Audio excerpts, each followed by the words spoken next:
The Epstein files are closer than ever to being forced into the public eye, but there is still a long road ahead. On Tuesday, the House passed the Epstein Files Transparency Act with a near unanimous vote, 427 to 1. And that lone no came from Representative Clay Higgins. His concern was that releasing the files could expose innocent people, witnesses, family members, and weaken traditional criminal justice protections. Now, that same night, Senate Minority Leader Chuck Schumer asked for unanimous consent to approve the Epstein Files Transparency Act immediately once it reaches the Senate. And it had no objections, so this means the Senate will pass it without any changes. And after that, the bill heads straight to President Trump. So what does this law actually do if it is signed? Well, it would require the Justice Department, FBI, and prosecutors to release all unclassified records about Jeffrey Epstein and Ghislaine Maxwell. But there are still protections in place here.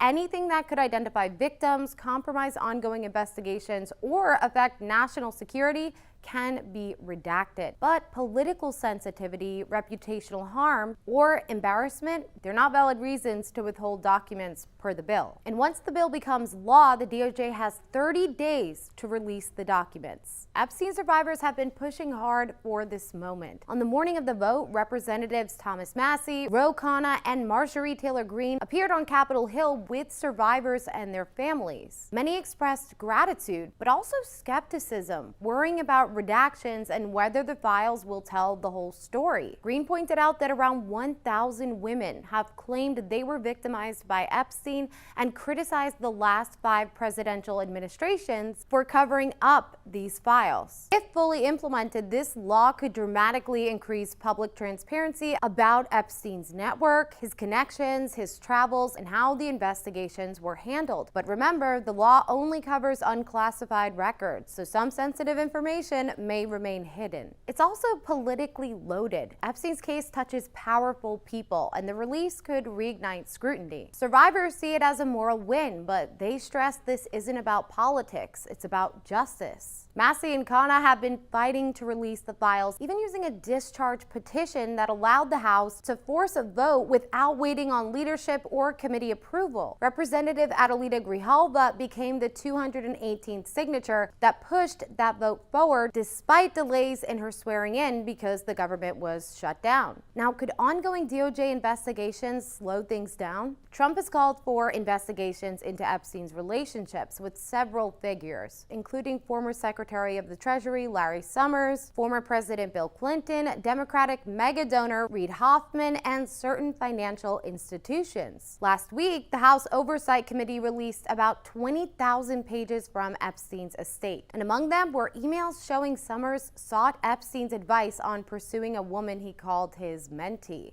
In response, Summers announced he's stepping back from public roles, including leaving the OpenAI board, resigning from a fellowship at the Center for American Progress, and ending his advisory role with Yale's Budget Lab. Harvard, where he currently teaches, is opening a formal investigation into his ties with Epstein. Now, some Democrats, Representative Greene, and survivors groups worry that investigations could be used to stall or redact files, protecting political, academic, or financial figures until the furor dies down. Now, after voting, Trump wrote on Truth Social that he doesn't want Republicans to lose sight of the victories they've had, from border security to tax cuts and so on. The House vote is a big step, but it's not the finish line. The files could still be partially redacted, delayed, or limited due to ongoing investigations. We'll keep you updated as all of this continues to unfold, so be sure to keep up with our social channels, The National Desk.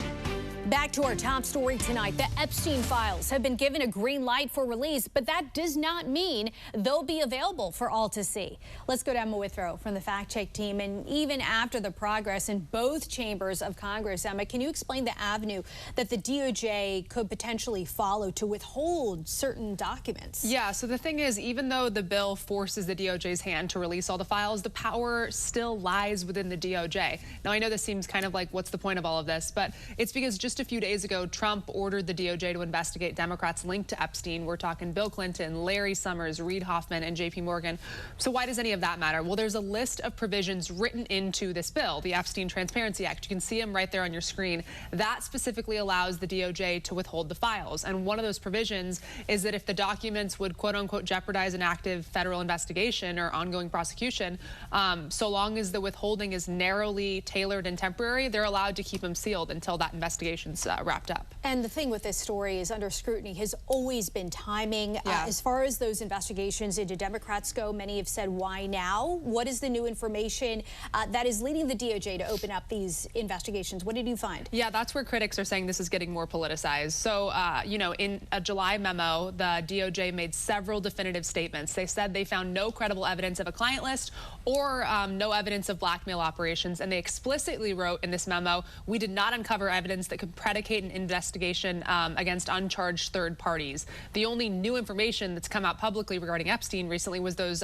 20,000 emails that came out last week that were released to House oversight by the Epstein estate. But there's really no confirmation that those emails are connected or led to the new DOJ investigation. So we're still waiting on getting some definitive information on what they're talking about when it comes to this new information that led to these new investigations. All right, Emma, thank you so much. And for more on this fact check team topic, including links to their sources, scan the QR code or visit thenationaldesk.com. President Trump says the truth about Democrats and their association with Jeffrey Epstein will finally all be revealed now that he signed the bill to release the Epstein files. Thank you for joining us. I'm Jan Jeffcoat. It is Thursday. It's Friday Eve, folks, November 20th. Already, the administration has released tens of thousands of documents, which the president says is a lot more than the previous administration. Trump posted on Truth Social, do not forget the Biden administration did not turn over a single file or page related to Democrat Epstein, nor did they ever even speak about him.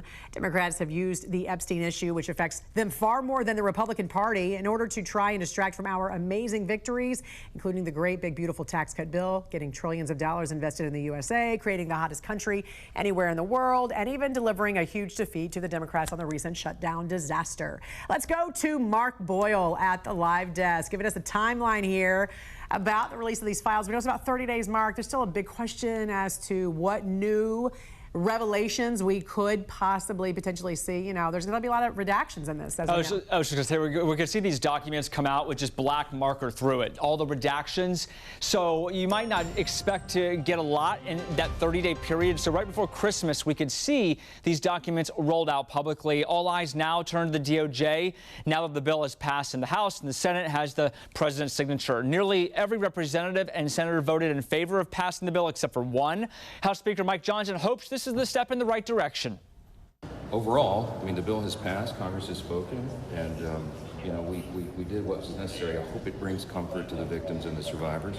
The release of the files will not happen right away. There are a number of steps the DOJ has to follow to protect the investigations that are ongoing, they say, as well as alleged victims. According to the Attorney General Pam Bondi, there's still an ongoing investigation going on in New York right now connected to Epstein, and there is a need to keep private information just that, private. The Attorney General says more investigations and charges are possible. We have released over 33,000 Epstein documents to the Hill, and we'll continue to follow the law and to have maximum transparency. Also, we will always encourage all victims to come forward. The president has directed the Department of Justice to investigate some of the ties Epstein had to high-ranking Democrats. He posted a message on Truth Social saying perhaps the truth about these the Democrats and their associates with Jeffrey Epstein and associations will soon be revealed because I've just signed the bill to release the Epstein files. We'll follow this for you this morning at the live desk, Jen. Our team has got you covered. In an exclusive one-on-one interview, Jeff Harris talks with a lawmaker serving on the assassination task force, plus Kayla Gaskins with a look at the Democrats now under fire for communications with Epstein. And Emma Withrow digs into what's next with the files after the bill is passed to force a release. But first, we go straight to Ryan Smith at the live desk with the new breaking developments, Ryan, from the White House tonight. Yeah, breaking tonight here at the live desk, President Trump announcing about 90 minutes ago that he has now signed officially the bill to release the files on Jeffrey Epstein. He said in a lengthy Truth Social post here tonight, quote, "At my direction, the Department of Justice has already turned over close to 50,000 pages of documents to Congress. Do not forget, the Biden administration did not turn over a single file or page related to Democrat Epstein, nor did they ever even speak out about him." He closes with here, "This latest hoax will backfire on the Democrats, just as all of the rest have." It sounds like Pam Bondi has had this information at the same time that the president has still been calling it a hoax or a Democrat hoax. So not only are they changing their tune all the time, they don't seem to be singing from the same hymnal.